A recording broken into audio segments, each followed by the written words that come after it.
Aduh, aku bingung banget. Aku masih gak ngerti yang namanya angka indeks. Angka indeks itu seperti apa sih sebenarnya? Hah? Emang bagian mana yang kamu belum ngerti, Darin? Hampir semuanya, mulai dari pengertian, macam-macam, sampai rumus-rumusnya.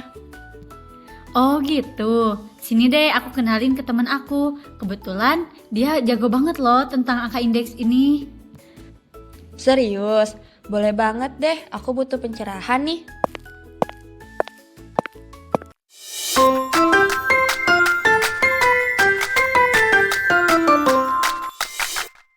Angka indeks adalah angka yang digunakan untuk membandingkan suatu kegiatan yang sama pada waktu yang berbeda.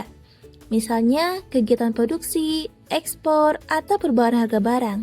Jadi, melalui angka indeks, kita bisa melihat apakah suatu kondisi mengalami kenaikan atau penurunan dari waktu sebelumnya. Untuk menghitung angka indeks, kita membutuhkan dua periode waktu, yaitu base period atau waktu dasar, dan adapun current period atau waktu berjalan. Base period akan menjadi patokan awal, kemudian kita bandingkan dengan current period untuk mengetahui perubahannya. Selanjutnya, kita lanjutkan pada materi jenis indeks. Jenis indeks yang pertama adalah Simple Relative Index atau indeks relatif sederhana, di mana indeks ini digunakan untuk satu macam barang saja, jadi hanya fokus pada satu jenis komoditas. Contohnya seperti indeks harga beras. Pada jenis Simple Relative Index ini terbagi menjadi dua rumus. Yang pertama ada Simple Price Index atau indeks harga sederhana. Digunakan untuk membandingkan harga barang antara waktu dasar dan waktu sekarang. Rumusnya adalah IT per 0 sama dengan PT per P0 dikali 100%. di mana PT adalah harga pada waktu berjalan Sedangkan P0 harga pada waktu dasar. dan IT per 0 adalah indeks harga dari waktu dasar ke waktu berjalan. Kemudian ada simple quantity. Simple quantity ini digunakan untuk melihat perubahan jumlah produksi barang dari waktu dasar ke waktu berjalan. Rumusnya yaitu IT per 0 sama dengan QT Berki 0 kali 100%, di mana QT adalah jumlah produksi pada waktu berjalan. dan Q0 adalah jumlah produksi pada waktu dasar. Kita lanjut pada jenis indeks yang kedua, yaitu indeks agregatif. Indeks agregatif ini berbeda dengan simple relative index yang hanya satu panjang barang saja. Indeks agregatif ini terdiri dari beberapa jenis barang sekaligus. Contohnya adalah indeks 9 bahan pokok. Pada indeks agregatif ini terbagi menjadi dua. Yang pertama ada indeks agregatif tidak tertimbang.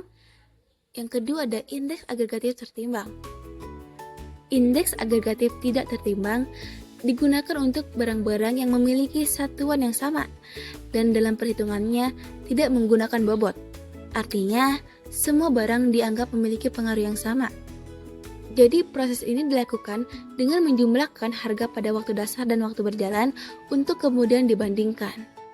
Rumusnya yaitu IT per 0 sama dengan jumlah harga atau produksi pada waktu berjalan dibagi jumlah harga atau produksi pada waktu dasar, kemudian dikalikan 100%.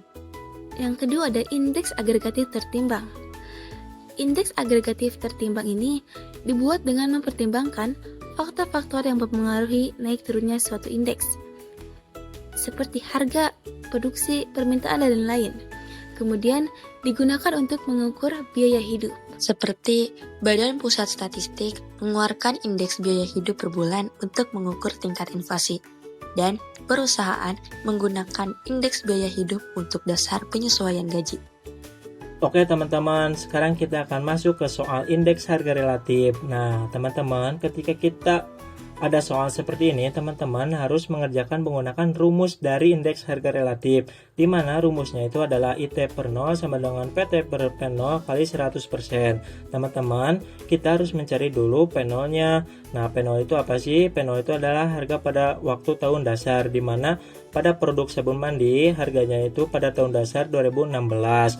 Nah, harganya itu adalah 7.500. Pada tahun 2017 harganya itu adalah 7.800. Pada tahun 2018 harganya itu adalah 8.200. Pada tahun 2019 itu harganya 8.600. Pada tahun 2020 itu harganya 8.250.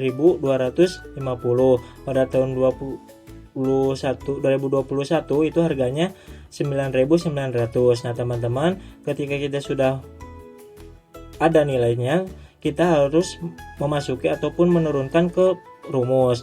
Nah, pada langkah pertama, pada pengerjaan untuk menyelesaikan pengerjaannya, teman-teman, dari setiap tahun ke tahun, teman-teman itu harus membaginya dengan harga pada tahun dasar, di mana tahunnya itu 2016. Jadi, yang pertama itu adalah pada tahun 2017 memiliki harga 7.800 dibagi dengan P0. P0-nya itu pada tahun 2016 itu 7.500 dikali 100 sama dengan hasilnya itu 104%. Nah, selanjutnya pada tahun 2018 itu memiliki nilai harga 8.200 dan P0-nya itu 7.500. Jadi teman-teman harus membaginya terus dikali 100% menjadi hasilnya 109,33%. Nah, untuk selanjutnya teman-teman pada tahun 2019 teman-teman itu memiliki nilai ataupun PT-nya itu adalah 8.600 dan P0-nya itu 7.500. Jadi teman-teman membaginya 8.600 dibagi 7.500 dikali 100% dan hasilnya 114,67%. Nah, untuk selanjutnya pada tahun 2020 PT-nya itu adalah 9.250 dibagi dengan P0 yaitu 7.500 dikali 100%. Hasilnya itu 123,33%. Terus pada tahun 2002 selanjutnya pada tahun 2021 itu memiliki nilai atau PT-nya itu adalah 9.900 dibagi P0-nya itu 7.500 dikali 100% dan hasilnya 132%.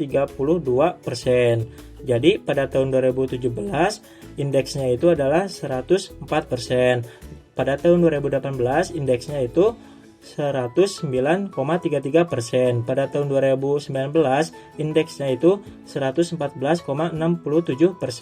Pada tahun 2020 indeksnya itu pada 123,33%. Pada tahun 2021 indeksnya itu 132%.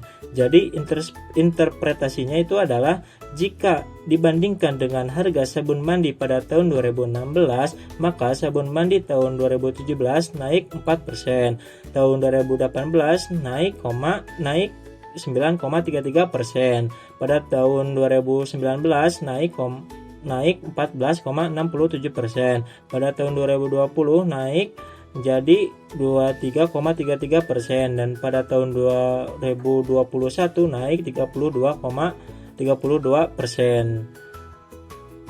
Selanjutnya ada materi tentang indeks agregatif tidak terimbang. Di sini saya menyediakan satu soal, yaitu harga beberapa komoditas di pasar tradisional pada 3 tahun berbeda tercatat sebagai berikut. Pada tabel di sini saya menyediakan tahun 2019, tahun 2021, dan tahun 2023 dengan komoditas jagung, gandum, kentang, dan bawang. Langkah pertama, tulis dulu rumusnya, yaitu IT per 0, yaitu indeks harga pada waktu T dengan waktu dasar 0. Kemudian sigma PT, PT yaitu harga pada waktu T, dan P0 yaitu harga pada waktu 0, dan dikali 100%. Selanjutnya, kita next ke penyelesaian soalnya, yaitu I21 per 19 sama dengan sigma P21 per sigma P19 dikali 100%.